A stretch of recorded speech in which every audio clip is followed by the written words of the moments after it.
नमस्कार, capital TV में आपका स्वागत है। 9 तारीख की रात तवांग सेक्टर में चाइनीज चूहे अचानक से हिंदुस्तान की सरहद में घुसे और पिट कर वापस गए, लेकिन बवाल मच गया। पार्लियामेंट से लेकर मीडिया हर तरफ चीन अंदर आ गया, चीन घुसपैठ कर गया, इस तरह की तमाम चीज़ें होने लग गई। एक वीडियो भी आ गया जिसके बारे में बताया जा रहा है किस तरह से हमारे बहादुर सिपाहियों ने चाइनीज आर्मी को खदेड़ दिया, पिटाई भी की। गलवान 2 बताया जा रहा है इसे। सवाल यह है कि 9 तारीख की रात आखिर वहाँ हुआ क्या, क्यों हुआ, चीन की नीयत क्या है और हिंदुस्तान का रिस्पॉन्स क्या होना चाहिए। यही सब जानने और समझने के लिए हमारे साथ मेजर एसपी सिन्हा साहब, आपका बहुत बहुत स्वागत है। 9 तारीख की रात आखिर हुआ क्या था? देखिए, इसका बैकग्राउंड ये है कि होता क्या है, नॉर्मली आर्मी का ड्रिल है, चाइनीज़ भी यही करते हैं कि जब जाड़ा आता है तो ठंड की वजह से मतलब -30 सब टेम्परेचर चला जाता है। 17,000 फीट पे है ये जगह, जो तवांग का यांगसे इलाका है 17,000 फीट पे है। हाई एल्टीट्यूड 8,000-10,000 फीट के बाद हम उसको हाई एल्टीट्यूड हम लोग कहते हैं। ये तो एल्टीट्यूड का बाप है, 17,000 फीट। तो ठंड बहुत हो जाती है, तो क्या होता है कि पोस्ट वकेट करके हम लोग पीछे आ जाते हैं और फिर विंटर के बाद जाके फिर ऑक्यूपाई कर लेते हैं और पीछे आ जाते हैं। लेकिन पेट्रोलिंग चलता रहता है, पोस्ट हम खाली कर देते हैं, वापस आते हैं, लेकिन पेट्रोलिंग चलता रहता है ताकि हम चीन को, तो उसकी नीयत हम जानते हैं। यही हुआ, चीन ने देखा जो ही हिंदुस्तान की फ़ौज वापस गई, पोस्ट खाली करके वापस गई, तो 9 दिसंबर की रात उसने चुना और 300 अपने PLA ट्रुप्स के साथ अंदर घुसने की कोशिश की। तो हिंदुस्तान की आर्मी तुरंत एक्टिवेट हो गई, मतलब 25 से 35 मिनट के अंदर एक्टिवेट हो गई थी।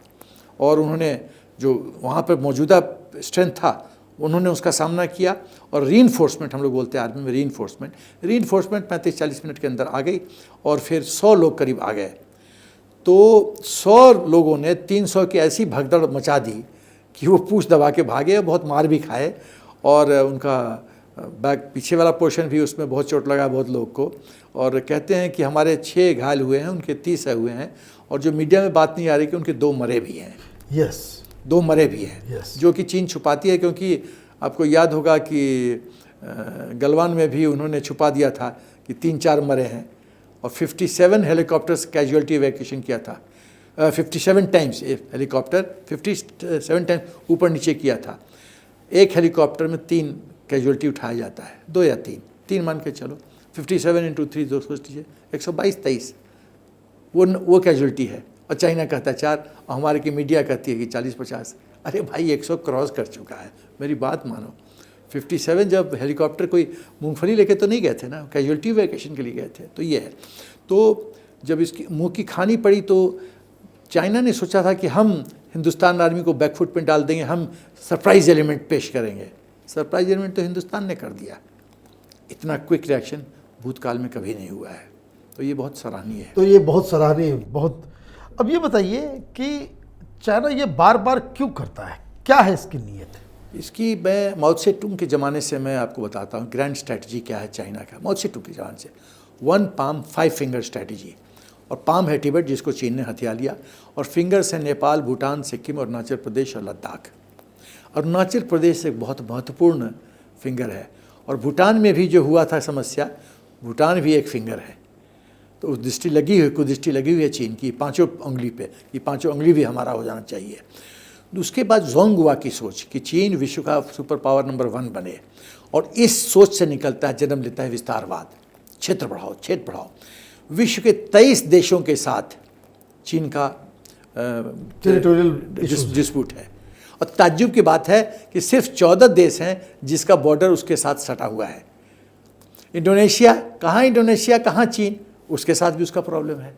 तो मतलब 14, 8, 22 9 देशों के साथ उनका बॉर्डर नहीं टच करता है, फिर भी समस्या है। ये है चीन का कैरेक्टर और DNA, खाली विस्तारवाद। क्षेत्रफल बढ़ाओ। अरे तुम्हारा जो क्षेत्रफल है वो उसका तो आर्थिक व्यवस्था ठीक कर लो, अपने रियल एस्टेट को कंट्रोल कर लो। प्राइवेट सेक्टर को जैकमा भाग गया जापान, इतना बड़ा इंडस्ट्रियलिस्ट, कितना पैसा धन अर्जित करके चीन को दिया, भाग गया। तो वहाँ तो आर्थिक व्यवस्था कोलैप्स कर गई है। सोल्जर्स एकदम गुड फॉर नथिंग है। जीपिंग की लोकप्रियता घट रही है। तो क्या ये ध्यान भटकाने के लिए इस तरह का? वही बात है। 14 कारण हैं कि क्यों चीन ने ऐसा किया। करीब 14 कारण हैं। पहला कारण है कि अरुणाचल प्रदेश में हाल फिलहाल में आपने देखा होगा कि मोदी जी ने एयरपोर्ट का इनॉग्रेशन किया है। मैं ईटानगर में 52 दिन रह चुका हूँ। मैं एक आर्मी डिवीज़न की तरफ से वहाँ डिप्यूट किया गया रहने के लिए। आप बागडोगरा में उतरिए, मतलब ईटानगर पहुँचने में 7-8 घंटे का सफ़र है बाय रोड, और अब 25 किलोमीटर पे एयरपोर्ट एक्टिवेट हो गया है। तो जिस तरह से इंफ्रास्ट्रक्चर डेवलप हुआ है, 1973 में जॉर्ज फर्नांडिस जी ने 73 स्ट्रेटेजिक रोड्स की कल्पना की थी, और कांग्रेस सरकार के ज़माने में 12, 13, 14 साल में सिर्फ 8 या 9 या 10 स्ट्रेटेजिक रोड बने थे। क्यों नहीं बने थे? क्योंकि चीन नहीं चाहता था। और वो समझ में आता है चीन क्यों नहीं चाहता था। जो पार्टी चीन के साथ 2008 में MOU साइन करती है, वो पार्टी तो चीन के इशारे पे नाचेगी ना। अभी कितने स्ट्रेटेजिक रोड बन गए हैं? अभी तो मेरा ख्याल है 73 में से 65-66 बन गए हैं। 3-4 और नेक्स्ट 6 महीने में ख़त्म हो जाएगा, फिनिश्ड। मतलब 7 साल में छक्का पे छक्का लगा। सबसे बड़ा जो इम्प्रूवमेंट किया गया मोदी जी ने किया कि जो DGBRO है, director general border road organisation, उसके फाइनेंशियल पावर्स बढ़ा दिए। पहले क्या होता था, प्रपोजल आता था दिल्ली, साउथ ब्लॉक में लोग बैठे रहते थे, फाइल पे बैठे रहते थे बाबू लोग, और कोई कंसर्न नहीं था। कंसर्न क्या, घूस का हिसाब किताब होगा तब काम आगे जाएगा। आप मीडिया में हैं, मैं लेकिन अपने आप को अंकुश रखूँगा। भाई देखिए, सीधा सिंपल से बात है, यहाँ मंत्रालय में चीज़ गया नहीं, सब लोग माल देखते हैं कितना % इसमें मैं खा पाऊंगा तब ये प्रोजेक्ट पास होगा। ये सिंपल सी बात है, इसलिए तो देश का बेड़ा गर्क हुआ। तो ये चीन के मुताबिक आप 2 पॉइंट बताएं, आगे क्या क्या पॉइंट्स हैं? मोदी जी की जो गुजरात में जो जीत हुई है, वो उसको भय खा रहा कि 2024 में मोदी जी आ रहे हैं।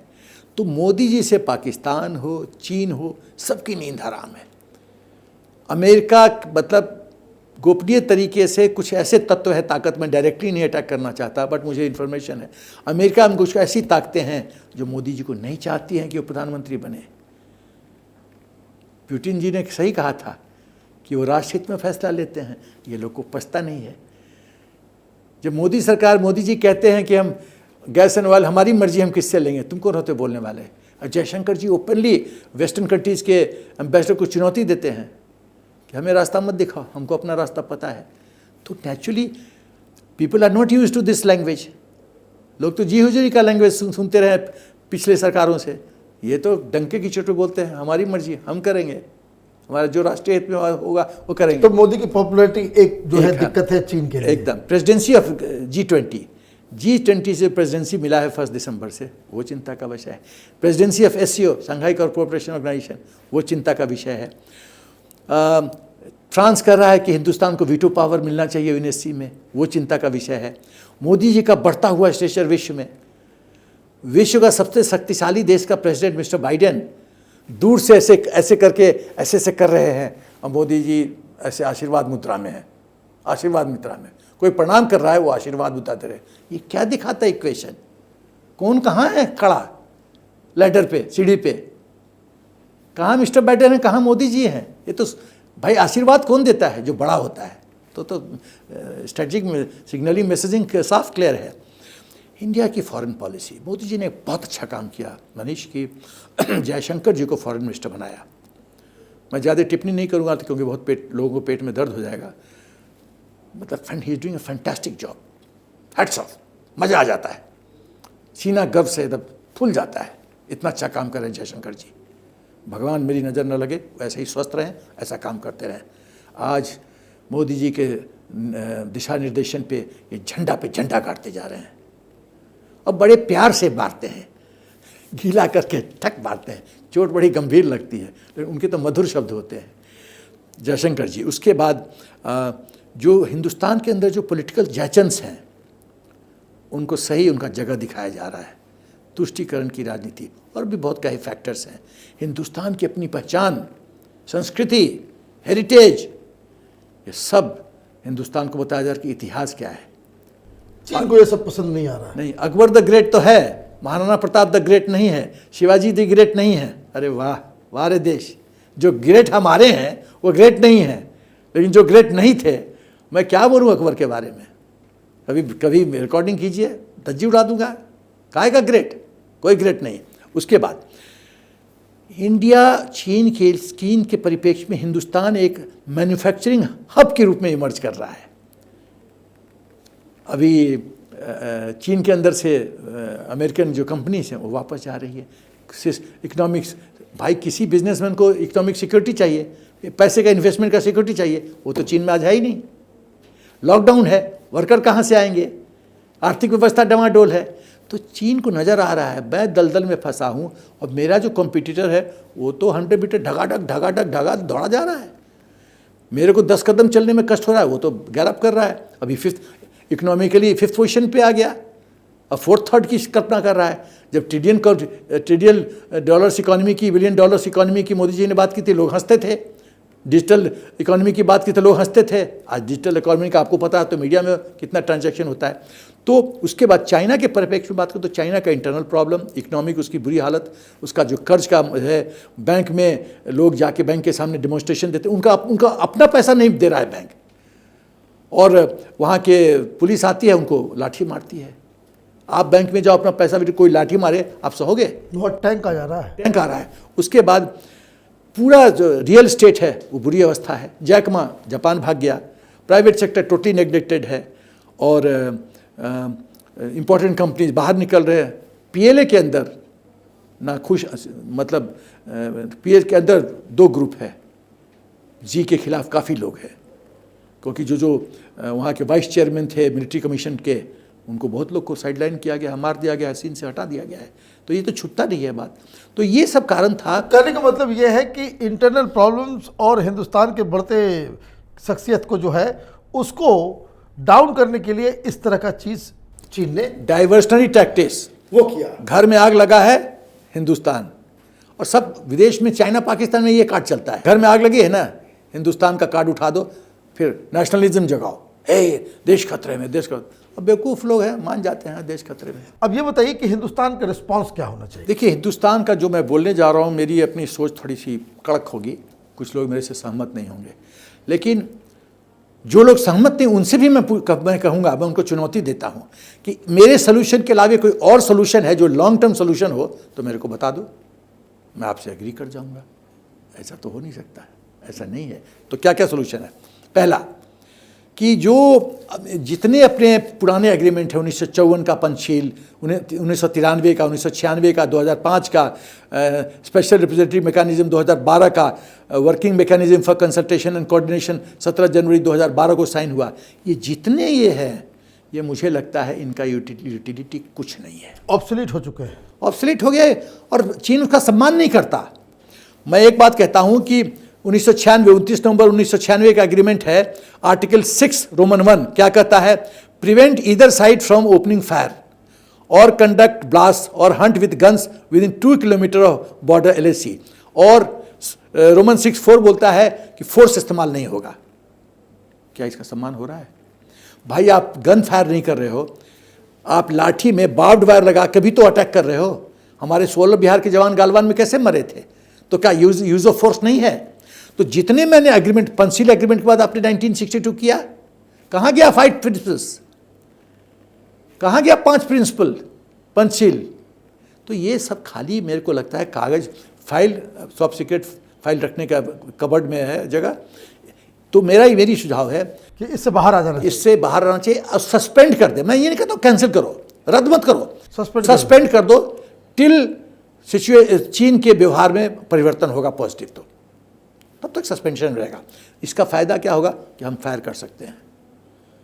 हमको ये गुत्थम गुत्थी जो पहलवानी हमारे जवान को करना पड़ता है, उधर से लाठी इधर से लाठी, छोड़ो लाठी फाठी, अपना हथियार इस्तेमाल करो। एस्केलेट होता है तो होने दो। दूसरी बात, हम अभी तक हमारी रिएक्शन कैपेबिलिटी टॉप हो गई है, सैटेलाइट की वजह से वगैरह वगैरह से काफ़ी अच्छा है रिस्पांस। लेकिन मेरी अपनी सोच है कि हम वो अंदर आते हैं, हम रिएक्ट करते हैं, हम अंदर घुसे हैं। मेरा ये रिकमेंडेशन है कि अब हमारा रिस्पांस जो है एग्रेसिव हो, एग्रेसिव पोस्चरिंग। वो कैसे? मान लो अभी जैसे ये यांगसे में वो 300 के साथ अंदर आए, तो चाइना हिंदुस्तान का अबाउट 3488 किलोमीटर्स है LAC 3488। यदि पॉइंट ए पे घुसता है तो हम पॉइंट बी, सी, डी पे घुस जाएंगे अंदर। वो 3 किलोमीटर अंदर आते हैं, हम 10 किलोमीटर अंदर घुस जाएंगे। मेरा कहने का मतलब है कि देखिए, मेरा सोच बहुत है कि भय क्रिएट करने की जो तुलसीदास बोले थे, बिन भय होत न प्रीत गोसाई, बिना भय के प्रीत नहीं होता है। तो भय चीन के मन में कैसे हो? भय तब होगा कि मैं ये करूंगा तो हिंदुस्तान ये करेगा, ये भय होगा। ये आया, हमने भगा दिया, ठीक है, बहुत बढ़िया है, हमारा 1 इंच अब जमीन नहीं गया, बहुत बढ़िया, लेकिन हम भय क्रिएट करना चाहते हैं। I believe in this psychology. उसके माइंड में आतंक फैला दो, डर। 3488 किलोमीटर, 10 पॉइंट सेलेक्ट करो, अब मेंटली सेलेक्ट कर लो, ये यहाँ घुसा, यहाँ घुसूंगा, यहाँ घुसा, मैं यहाँ 10 जगह घुस जाऊँगा। घुसो तो सही, फिर देखो नतीजा। उसके बाद मेरी अपनी सोच है कि जैसे वो बोलता है कि अरुणाचल प्रदेश साउथ तिब्बत है, हम उसको बोले इंडिया तिब्बत। और इंडिया तिब्बत है क्योंकि तिब्बत के महाराजा थे महाराजा हरि सिंह, इंस्ट्रूमेंट टैक्सेशन में तिब्बत भी हमारा हिस्सा था। यदि आपका प्रॉपर्टी मैंने खरीद लिया, म्यूटेशन करा लिया, तो प्रॉपर्टी किसका है? आपका कोई रिश्तेदार आके जबरदस्ती हथिया ले तो प्रॉपर्टी आपका हो गया क्या? तिब्बत हमारा है, सो इंडियन तिब्बत नाम दो। और हमारे बिहार के चक्रवर्ती सम्राट चाइना के कई क्षेत्र में उनका आधिपत्य था। तो चीन तो इतिहास कोट करता है ना, तो मैं भी इतिहास कोट कर रहा हूँ। उन क्षेत्रों का बिहार के नाम पे बाबू अकबर सिंह जिला, चंद्रगुप्त जिला, चाणक्य जिला, ऐसे नामकरण कर दो। और उसी पे बताओ कि अभी चाणक्य जिला में ये प्रॉब्लम हो रहा है चाइना में। खेल शुरू करो, सठम साठम समाचरित, जो जैसा भाषा इस्तेमाल करेगा उसी में इस्तेमाल करो। वो साउथ तिब्बत बोलता है, मैं भी बोलता हूँ ये मेरा क्षेत्र है, इंडिया तिब्बत, शुरू हो जाओ, होने दो विवाद। उसके बाद मेरी जो एक और बहुत महत्वपूर्ण बिंदु है कि सर्वेलेंस कैपेबिलिटी में क्षमता में इजाफा हुआ है, लेकिन मेरी 2 कदम और आगे की सोच है, उसको और पुख्ता कैसे किया जा सकता है। जो मेरी ऐसी सोच है कि वहाँ के जो लोकल्स हैं उसको हथियार दो, उनकी मिलिट्री ट्रेनिंग करवाओ, उनको कम्युनिकेशन सिस्टम दो और उनसे लोकल पेट्रोलिंग करवाओ, ताकि 3488 पूरा लाइन 1-1 इंच किलोमीटर आप पेट्रोलिंग नहीं कर सकते, आप अपने ट्रुप्स नहीं डिप्लॉय कर सकते, ये पॉसिबल नहीं है। तो इनका लोकल का फ़ायदा उठाओ, लेकिन वफादार जो होने चाहिए लॉयल्टी टेस्ट करने के बाद। कहीं ऐसा ना हो कि हमारा इन्फॉर्मेशन उधर ही लीक आउट करते हैं। तो यदि ऐसा होता है तो इसका मतलब है कि खाली इंडियन आर्मी की आंखें नहीं, खाली सैटेलाइट की आंखें नहीं, वो हमारे लोकल्स की आंखें लगी हुई है। आपके घर के बगल में लोगों को पता नहीं है आप क्या कर रहे हो। मैं वो चाहता हूँ 24/7 सर्वेलेंस बाय लोकल्स। और उनको पेरोल पे रखो, तनख्वाह दो उनको पैरामिलिट्री फोर्सेस का कुछ ऐसा दे दो, या बॉर्डर सपोर्ट फोर्स कर दो, कुछ नया नाम दे दो, ऐसा करो। तो जब उनको उनके लिए QRT बनाओ, वो यदि किसी चीज़ अनहोनी देखते हैं तो उनका क्या सिस्टम ऑफ मैकेनिज्म होगा फौज को इंटीमेट करने का, with in matter of minutes वो सिस्टम प्लेस में डालो। क्विक रिएक्शन टीम बनाओ, जरूरत पड़े तो उनको गाड़ी मोटरसाइकिल इशू करो, उसका खर्चा सरकार उठाए। यदि हम ये करेंगे तो चीन पे दबाव रहेगा कि भाई कॉस्ट बेनिफिट मैनेजमेंट में क्या बोलते हैं, कॉस्ट बेनिफिट एनालिसिस और SWO strength weaknesses opportunity threats, ये दोनों चीज़ करेगा, चीन को समझ में आएगा अब ये दाल ऐसे नहीं गलेगी, मैं एक घुसा मारूंगा यहाँ 10 लगेगा। 10 कोई नहीं सहना चाहता। और सबसे बड़ी बात है, प्रेसिडेंट जी को अपनी इज्जत प्यारी है। इज्जत यदि डमाडोल होगा तो मिस्टर प्रेसिडेंट जी आप जी नहीं रहिएगा, और दूसरे जी हो जाइएगा। आपको बहुत बहुत धन्यवाद विस्तार से ये पूरी इस घटना के ऊपर रोशनी डालने के लिए। अगर आपको ये वीडियो पसंद आया तो आप इसे लाइक करें, शेयर करें और कैपिटल टीवी को सब्सक्राइब करें। धन्यवाद।